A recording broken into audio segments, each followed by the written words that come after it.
சசி, டேய் சசி, எழுந்துருடா. படுக்கை அறைக்குள் நுழைந்து சசிகுமாரின் தோள் மீது கையை வைத்து மெதுவாய் தட்டினாள் பானுமதி. அம்மா ப்ளீஸ், என்னை இன்னும் கொஞ்ச நேரம் தூங்க விட முனகினான் சசிகுமார். ம், மாட்டேன். முதல்ல நீ எந்திரி.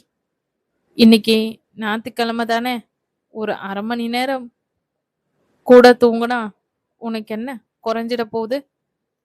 8 மணி ஆகிற வரைக்கும் நான் எழப்போறதில்ல. வலிக்குதுமா உடம்பெல்லாம்? தலையணைக்குள் முகத்தை புதைத்து கொண்டான் சசிகுமார். இன்னைக்கு சாதாரண ஞாயிற்றுக்கிழமையா இருந்தா உன்னை யாரு எழுப்ப போறா? எவ்வளவு நாள் வேணாலும் தூங்குன்னு விட்டுருவேன். ஆனா இன்னைக்கு ரொம்ப விசேஷமான நாள். இத சந்தோஷமா கொண்டாட வேணாமா என்றாள் பானுமதி. அதை கேட்டதும் சசிகுமார் முகத்தை திருப்பினான். விழிகளை திறந்தான். அவளை உற்று பார்த்தான். ஆமாண்டா, இன்னைக்கு உன்னோட பிறந்த நாள். விசுக்கென எழுந்து விட்டான் சசிகுமார். போர்வையை தூரமாய் உதறி எறிந்தான். மனசுக்குள் கணக்கு போட்டு பார்த்துவிட்டு குப்பென்று மலர்ந்தான். துர்க்கையம்மன் கோயில் அந்த அதிகாலை நேரத்தில் அமைதியாக காணப்பட்டது. கூட்டம் அதிகமும் இல்லை. மடிசர் கட்டிய மாமிகள் 2 பேர் பயபக்தியோடு அடி மீது அடி வைத்து பிரகாரத்தை வலம் வந்து கொண்டிருந்தார்கள். கையில் எவர் சில்வர் அர்ச்சனை கூடையோடு கோயிலுக்குள் நுழைந்தாள் பவித்ரா. துர்க்கையம்மன் வீற்றிருந்த மூலஸ்தான மண்டபத்தை நெருங்கினாள். கம்பி தடுப்புக்கு வெளியே நின்றபடி அர்ச்சனை கூடையை குருக்களிடம் நீட்டினாள். அர்ச்சனை யார் பேருக்குமா? சுற்றும் முற்றும் பார்வையை ஓட விட்டுவிட்டு மெல்லிய குரலில் சொன்னாள். பேரு சசிகுமார், நட்சத்திரம் ராசி எல்லாம் சொல்லிவிட்டு குருக்கள் அர்ச்சனை கூடையை வாங்கி கொண்டு நகரவும் பவித்ரா கண்களை மூடிக்கொண்டு மனமுருக வேண்ட தொடங்கினாள். துர்கா தேவி தாயே, இன்னைக்கு என்னோட சசிக்கு பிறந்த நாள். என்னோட சசி எந்த குறையும் இல்லாம எல்லா வளத்தோடும் இன்னும் 100 வருஷத்துக்கு வாழணும். சசி மேல நான் உயிரையே வச்சிருக்கேன். சசி கிட்ட என் அன்பை எப்படி தெரியப்படுத்தணும்னு தெரியாம தவிக்கிறேன். நீதான் சசிக்கு என் மனசை புரிய வைக்கணும். எப்படியாவது என்னையும் சசியையும் சேர்த்து வைக்கணும். பவித்ரா கண்களை திறந்தாள். கற்பூரத்தை தொட்டு கண்ணுல ஒத்திக்கமா. எரிகிற கற்பூர தட்டை கையில் ஏந்தியபடி குருக்கள் நின்றிருந்தார். கற்பூரத்தை தொட்டு கண்களில் ஒற்றிக்கொண்டு அவர் தந்த பிரசாதத்தை வாங்கி கொண்டு பிரகாரத்தை 3 முறை வலம் வந்து முகப்பில் இருக்கிற தொந்தி பிள்ளையாரின் காலில் விழுந்து வணங்கிவிட்டு கோயிலை விட்டு பவித்ரா வெளியேறிய போது எதிரே பானுமதியும் சசிகுமாரும் வந்து கொண்டிருந்தார்கள். சசிகுமாரை பார்த்ததும் பவித்ராவின் உடம்பில் குபு குபு என்று மின்சாரம் பாய்வதை போல இருந்தது. அடுத்த வருஷம் இதே நாள்ல நானும் உங்க கூட சேர்ந்து கோயிலுக்கு வரணும் சசி. நீங்க கட்டின தாலி என் கழுத்துல தொங்கணும் சசி. உங்களோட கையை பிடிச்சிட்டு நான் நடந்து வரணும் சசி. கண்ணுக்குள் விரிகிற கனவுகளோடு அவர்கள் இருவரையும் நெருங்கினாள் பவித்ரா. பானுமதியின் எதிர் வீட்டில்தான் தன்னுடைய அப்பா அம்மாவோடு பவித்ரா வசிக்கிறாள். ஒரே பெண், அழகானவள், அதே சமயம் அடக்கமானவளும் கூட. டிகிரி முடித்துவிட்டு ஒரு நர்சரி பள்ளியில் டீச்சராக வேலை பார்க்கிறாள். பவித்ராவுக்கு சசிகுமார் மீது இருக்கிற ஆசையும் அளவில்லா காதலும் பானுமதி அறிந்ததுதான். பவித்ராவுக்கும் சசிகுமாருக்கும் கழுத்தை நீட்ட கொள்ள ஆசை. பானுமதியின் மனதிலும் அந்த எண்ணம் துளி துளியாய் துளிர்விட்டு இருந்தது. ஆனால் சசிகுமாருக்கு பவித்ரா மீது விருப்பம் இருக்கிறதா இல்லையா எதுவும் விளங்கவில்லை. ஒருவேளை அதை தன் எதிரே காட்டிக்கொள்ள தயங்கிறானோ என்னமோ. ஒரே குழப்பமாக இருந்தது பானுமதிக்கு.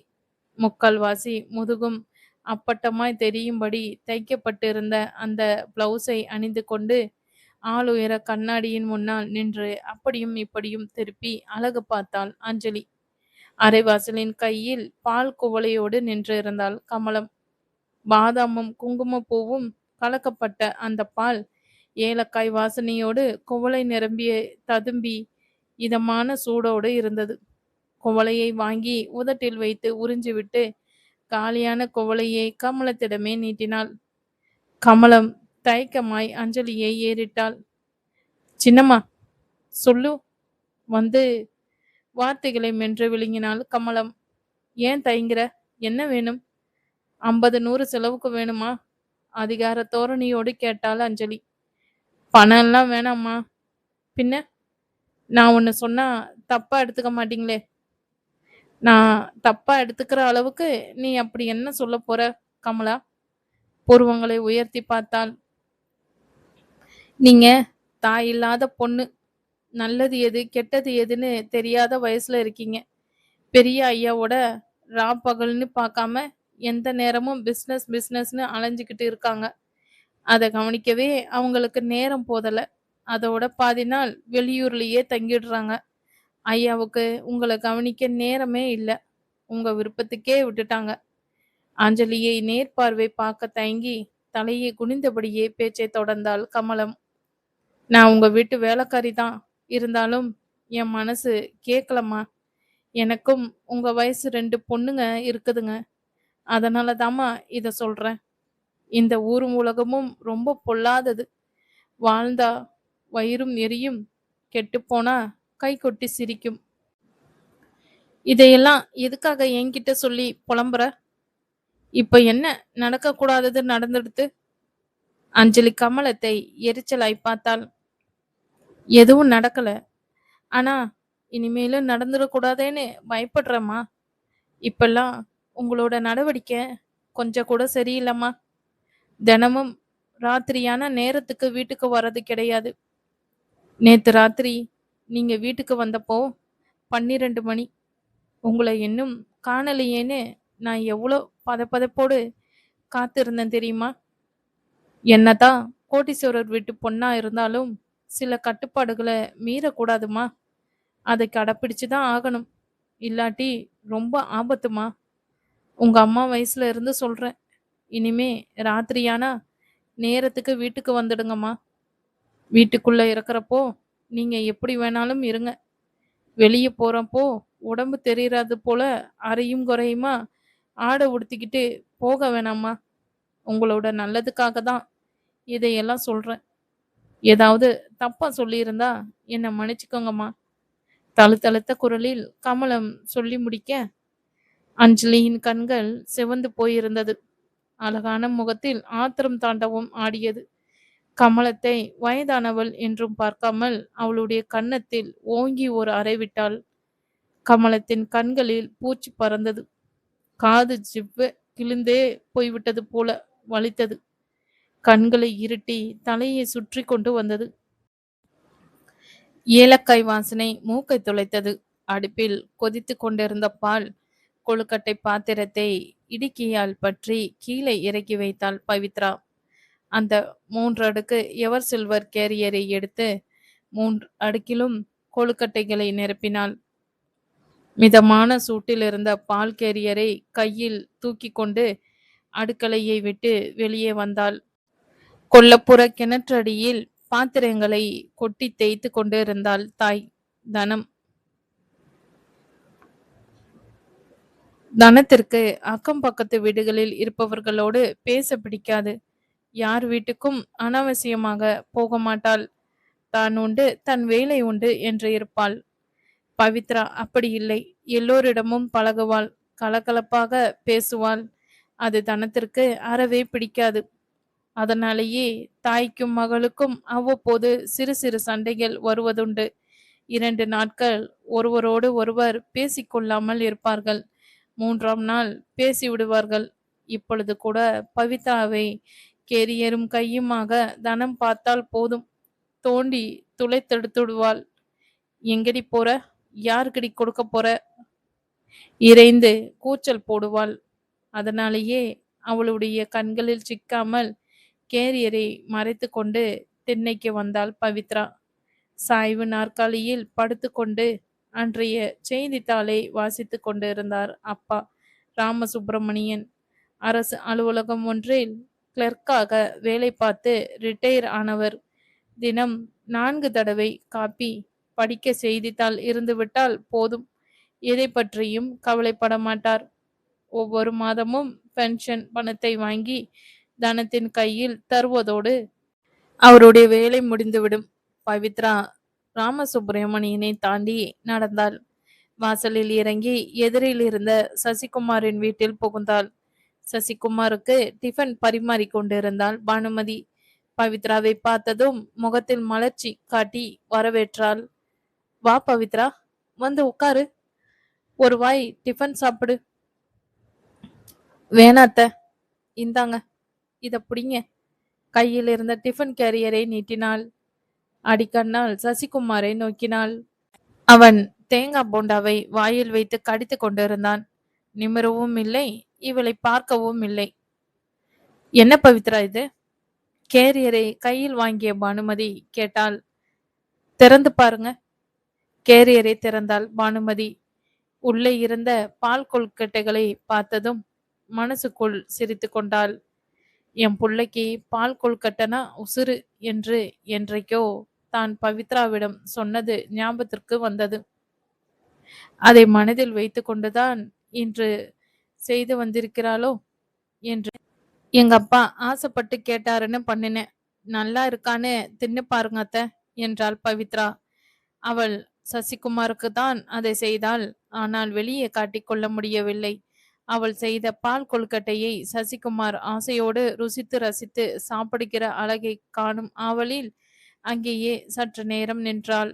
சசி, இந்தா உனக்கு பிடிச்ச பால் கொழுக்கட்டை, பவித்ரா வீட்டுல பண்ணினது, எடுத்து சாப்பிடு.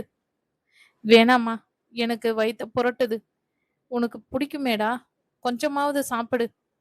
நீ பண்ணின தேங்காய் போண்டாவையும் முந்திரி அல்வாவையும் ஒரு பொடி பிடிச்சிட்டேன். வயிறு ரொம்பிடுச்சு. மேல மேல இதையும் சாப்பிட்டா வாந்தி எடுத்துருவேன். வேணும்னா நீ சாப்பிடுமா. கையை கழுவி விட்டு சசிகுமார் எழுந்தான். பவித்ராவின் மனசு குமுறியது.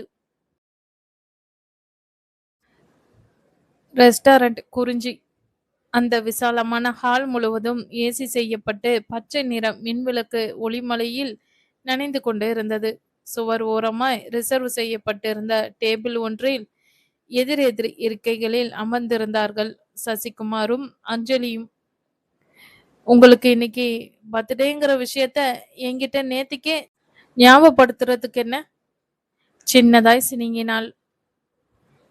எனக்கே மறந்து போச்சு.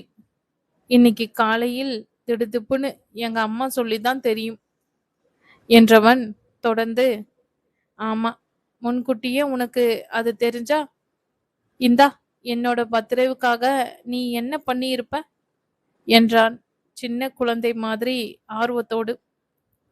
டிராஃபிக் ஜாம் பண்ணி நடு ரோட்ல ஒரு பெரிய ஷாமினா போட்டு அதுக்கு கீழே உங்களை நிக்க சொல்லி கேக்க வெட்ட வச்சு என் வாயில ஊட்டி விட செஞ்சிருப்பேன். இதுக்கு ஒன்றும் குறைச்சல் இல்லை.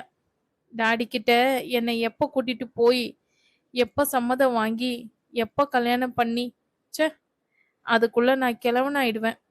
சசிகுமார் அழுத்து கொண்டான். கவலைப்படாதீங்க சசி. பிஸ்னஸ் விஷயமா பெங்களூர் போயிருக்கிற எங்க டாடி இன்னும் ஒரு வாரத்துல திரும்பி வந்துடுவாரு. அவர் வந்ததும் நான் சொல்ல போற முதல் விஷயம் நம்ம காதலை பத்தி தான். உங்க டாடி நம்ம காதலை ஏத்துப்பாரா? ஏத்துக்கலனா நீங்களும் வேணாம், உங்க சொத்தும் வேணாம், எனக்கு என் சசி தான் வேணும்னு ஒரு அடியா சொல்லிட்டு உங்க பின்னால ஓடி வந்துடுவேன் என்றாள் அஞ்சலி. அவளுடைய குரலில் இருந்த உறுதியை பார்த்து விக்கித்து போனான் சசிகுமார். நல்ல பிஞ்சு வெண்டைக்காயா, 4 கிலோ போடுப்பா. காய்கறி மார்க்கெட்டில் கடைக்காரரிடம் பேரம் பேசி கொண்டிருந்தாள் பானுமதி. கூடவே தன் வீட்டிற்கு காய்கறி வாங்குவதற்காக பவித்ராவும் வந்திருந்தாள். இருவரும் டவுன் பஸ் ஸ்டாண்டை நெருங்கி விட்டார்கள். அப்பொழுது எதிரே வந்து கொண்டிருந்த சிவப்பு நிற மாருதி கார் சட்டென்று பானுமதியின் ஓரமாய் வந்து நின்றது. காரின் முன்பக்க கதவை திறந்து கொண்டு கீழே இறங்கினார் அவர். அவருக்கு 45 வயது இருக்கும். மாநிறமாய் வாட்ட சாட்டமாய் இருந்தார். முகம் வசீகரமாய் இருந்தது. வெள்ளை வேஷ்டி வெள்ளை சட்டை அணிந்திருந்தார். ஒரு காலத்தில் பேரழகனாய் இருந்திருப்பார் என்பதை அவருடைய தோற்றம் உணர்த்தியது. பானுமதியும் பவித்ராவும் திகைத்து போய் திரும்பினார்கள். பானு, நீ நீ இந்த ஊர்லயா இருக்க? பானுமதியை நோக்கி வேகமாய் வந்தார் அவர். காணாததை கண்டுவிட்ட பரவசம் அவர் கண்ணில் தெரிந்தது. பானுமதி நிமிர்ந்து அவரை பார்த்தார். உடம்பு அவளையும் அறியாமல் நடுங்கி சிலிர்த்தது. நரம்புகளில் குப்பு குப்புவென்று மின்சாரம் பாய்ந்தது. அடிமனதிற்குள் இருந்து அந்த குரல் ஆவேசமாய் ஆனந்தமாய் பீரிட்டு கிளம்பியது. வாசு, வாசு, வாசு!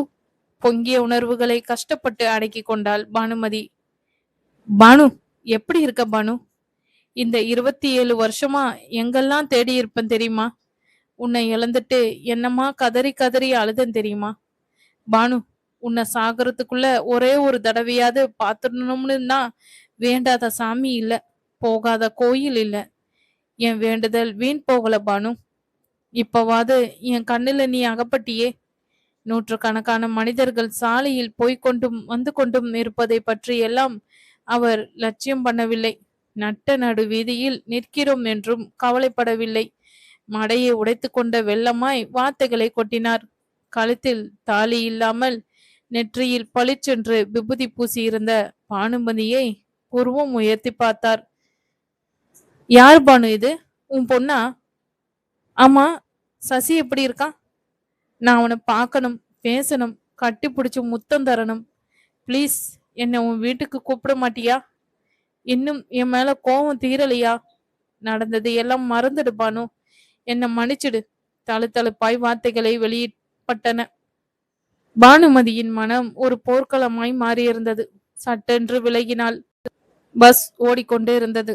ஜன்னலோரமாய் அமர்ந்திருந்தாள் பானுமதி. கல்லெறியப்பட்ட நீரோடையாய் மனம் கலங்கி போயிருந்தது. பக்கத்தில் அமர்ந்திருந்த பவித்ரா மெதுவாய் வாயை கிளறினாள். அத்தை, யாரு அவரு? தெரியாது. பொய் சொல்லாதீங்க. அவரை பார்க்கவே பாவமா இருந்துச்சு. ஏன் அப்படி வெறுப்பா நடந்துக்கிட்டீங்க? உங்களை நல்லா தெரிஞ்சவரா இருந்ததால தானே உங்க பேரை கரெக்டா சொல்லி கூப்பிட்டாரு என்றாள். பவித்ரா, தெரியாதுன்னு சொல்லிட்டேன்ல, அப்புறம் எதுக்கு தோண்டி துருவுற? உன்னை கும்பிடுறேன். தயவு செஞ்சு கேள்வி மேல கேள்வி கேட்டு என் நிம்மதியை கெடுக்காத. உனக்கு புண்ணியமா போகும். பானுமதிக்கு அழுகை தொண்டையை அடைத்தது. பவித்ராவிடம் வெறுப்பை உமிழ்ந்தாள். பவித்ராவிற்கு ஏன் கேட்டோம் என்றாகிவிட்டது. அத்தைக்கு பிடிக்காத விஷயத்தை பற்றி பேசி அவளுடைய கோபத்திற்கு ஆளாகிவிடக் கூடாது என்று பயப்பட்டாள். அவர் யாராகவோ இருக்கட்டும், நமக்கேன் வம்பு என்று வாயை இறுக்கமாக மூடிக்கொண்டாள்.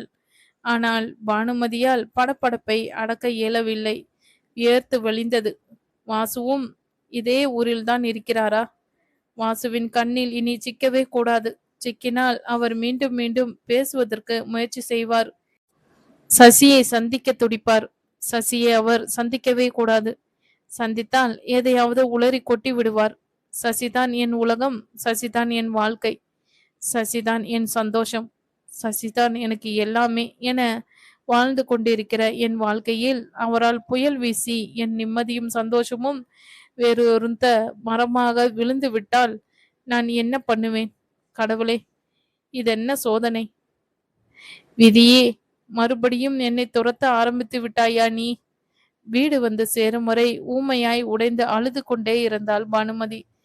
பெங்களூர்ல இருந்து எனக்காக என்னென்ன வாங்கிட்டு வந்திருக்கீங்க டாடி? கேட்டபடி பச்சை நிற வெல்வெட் கம்பளம் விரிக்கப்பட்டிருந்த மாடிப்படிகளில் குதித்து குதித்து கீழே இறங்கி ஹாலுக்கு வந்தாள் அஞ்சலி.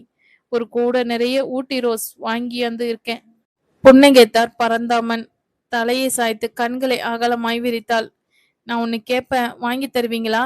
ஓ, தாராளமா வாங்கித்தர. நீ கேட்டு எதையாவது நான் மறுத்திருக்கேனா அஞ்சலி? எனக்கு சசிகுமார் வேணும். வாங்கி தருவீங்களா டாடி என்று கேட்டால் பட்டென்று. பரந்தாமன் திகைத்து போனார். சசிகுமாரா? யார்மா அது? நிமிர்ந்து அமர்ந்தார். இந்த உலகத்திலேயே என் மனசை திருடுன, நான் உயிருக்குயிரா நேசிக்கிற ஜீவன். அஞ்சலி நாவினால் உதடுகளை ஈரமாக்கி கொண்டு நிறுத்தி நிதானமாய் பரந்தாமனிடம் தனக்கும் சசிகுமாருக்கும் இடையே இருக்கிற காதலை பற்றி சொல்ல தொடங்கினாள். ஆபீஸ் தன்னுடைய கண்ணாடி கேபினுள் அமர்ந்திருந்தான் சசிகுமார். டேபிளின் மீது கட்டுக்கட்டாய் புத்தம் புது கரன்சி தாள்கள். ஒவ்வொரு கட்டாய் எடுத்து எண்ணி சரி பார்த்து நூலினால் கட்டி சீல் வைத்து அருகில் இருந்த இரும்பு பெட்டகத்தினுள் அடுக்கி கொண்டிருந்தான். டீப்பாயின் மீது இருந்த டெலிபோன் சினுங்கியது. ரிசீவரை கையில் எடுத்தான். ஹலோ என்றான் மெலிதாய். மறுமுனையிலிருந்து அஞ்சலி பேசினாள். குரலில் மாத்தாப்பூ சிதறியது. ஹாய் சசி, நான் அஞ்சலி பேசுறேன். அவள் குரலை கேட்டதுமே குப்பென்று மலர்ந்தான். உடம்பினுள் இருக்கும் அத்தனை நரம்புகளும் குறு குருவென்று இருந்தது. அஞ்சலி, சொல்லு, என்ன விஷயம் என்றான் பரபரப்பாய். பெங்களூர்ல இருந்து எங்க டாடி வந்துட்டாரு சசி. எங்க டாடி கிட்ட உங்களை பத்தி சொன்னேன். சொல்லிட்டியா? தவிப்பாய் கேட்டான். அஞ்சலியின் டாடி என்ன சொல்லியிருப்பாரோ? மனதினுள் பயம் பரவியது.